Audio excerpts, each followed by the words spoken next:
Hey gang, welcome to Mzansi and USA News.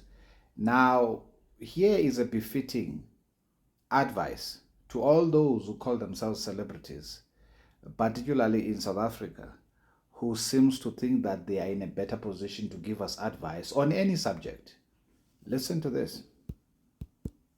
Wouldn't you? So, if you do win an award tonight, don't use it as a platform to make a political speech, right? You're in no position to lecture the public about anything. You know nothing about the real world. Most of you spent less time in school than Greta Thunberg. So, if you win, right, come up, accept your little award, thank your agent and your God, and fuck off, okay? Now, save the F off because I wouldn't use that word. That's a good advice. That is why people like Somizi and all the so-called celebrities, I'm just using Somizi as a contact point, all the so-called celebrities should have never sought to advise the South Africans about whether what to say regarding the issue of Miss South Africa. Why? They did not have facts. They were not there. They do not know how this child was born, where was she born, what was the relationship of her mother at the time with our country at the time her mother gave birth to this child, right? With all of that information, there is no way you can seek to give the public advice. It's quite irritating. That is why I don't even understand when people call them celebrities. What are you celebrating? What's there to celebrate about the Somizi, for an example? What's there to celebrate about any of them? Unati, who else? Julius Malema. Who is there if assuming that Julius is regarded as a celebrity? Because I'm at a loss to define what you people define as a celebrity, because those who know me once again would tell you that I don't believe in such terms. I think that that is just fake terminology that is used by the public to idolize human beings who are nothing but fickle, right? So what's there to celebrate about these people's individual lives, right? These individuals, I mean, let's talk about academia just for a moment. A PhD in economics is literally a moron in accounting. Do you understand that? A PhD in chemical engineering or in electrical engineering is a moron in medicine. Do you understand that? So this is very, very important for people to understand.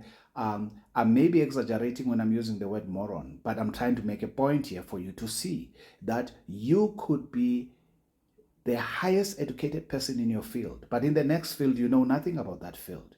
How is it then we can accept that with academia, that we cannot have a history PhD telling us anything about accounting because they know nothing about the subject matter, right? Or auditing or engineering. They know nothing about the subject matter, or law. We accept that in academia, right? How much more about real life? Why would you have an individual named celebrity doubling into, just because, remember what they do? Their life is to act. That means that is not reality. Most of them, right? As Gaviz says here, that when you look at their qualifications, they are not even qualified in anything academically, right? Now, do I believe academic education makes individuals to be above others? No, not at all. But it does give you an insight into reality and an understanding into life in general. Okay, there are people who are A students, who were A students at varsity or at school, who are complete failures in life. Why? Because life requires a lot more than just academic education. But you cannot run away from the fact that academic education opens up your mind. It opens up your worldview. It opens up the lenses at which you look into the world. It has so many benefits. If you acquire it, it's good for you. Apart from the fact that it also demonstrates that you have an ability to assimilate knowledge and interpret knowledge. You get the point? Okay, nevertheless, having said that, these individuals who are now refusing to apologize in the public domain, like Somizi, have absolutely no, in fact, you have absolutely no business having listened to them concerning the issue of whether or not, what's her name, Adetshina was a South African. And in any case, I thank South Africans for not having listened and continued, because otherwise we would never have gotten to where we are right now, where she has withdrawn from the beauty pageant. This is very, very important.